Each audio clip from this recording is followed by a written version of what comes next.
We're moving on in our financial statement analysis to look at solvency ratios.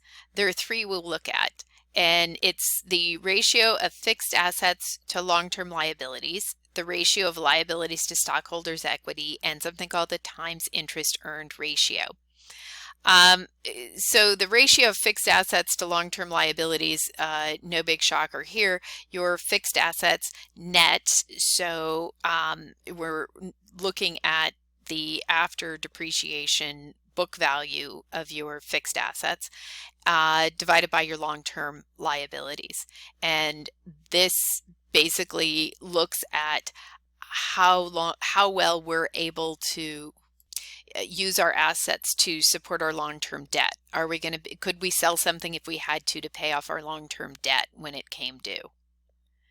And so here are, again, the two figures that you need. You don't have to calculate any averages here. It's just the numerator and the denominator and basic division. So which one of these ratios is better? And I think it's important when you're evaluating what is better, not to just memorize whether bigger or smaller is preferable with a particular ratio, but really think about what goes into the calculations to make these ratios. And in this case, we've got 2.4 versus 4.4 a year later. The assets have, while larger in year one, we had significantly greater liabilities to cover with those assets in year one.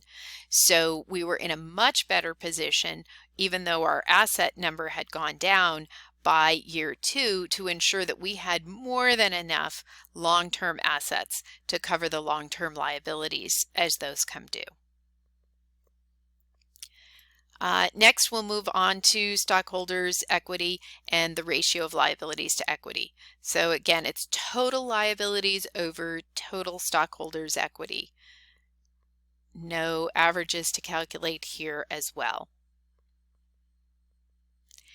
And then the last one we'll look at in terms of solvency is what's known as the times interest earned, also known as the coverage ratio, debt coverage ratio. What this looks at is our ability to pay the interest on our debt as it comes due. And I should say as it comes due, and how we're able to pay it from earnings. So the numerator is income before income tax, and then add back in interest expense. In other words, this is income before interest and taxes, otherwise known as EBIT. So that is your numerator, and then you're going to divide that by your interest expense. Higher is better, and it says the higher, as it says, the higher the ratio, the more likely we will be able to have enough income coming in to pay the interest expense as it comes due. And so here are, again, two examples from the Lincoln Company that show we have more than doubled our times interest earned ratio in the course of a year. And here's your little checkup corner here.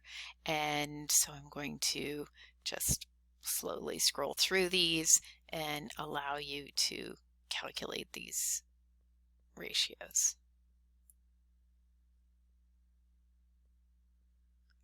I'm actually, just for the sake of clarity, going to try and keep these videos separated by category. So I'm going to stop this video here and go on to the next one for profitability analysis.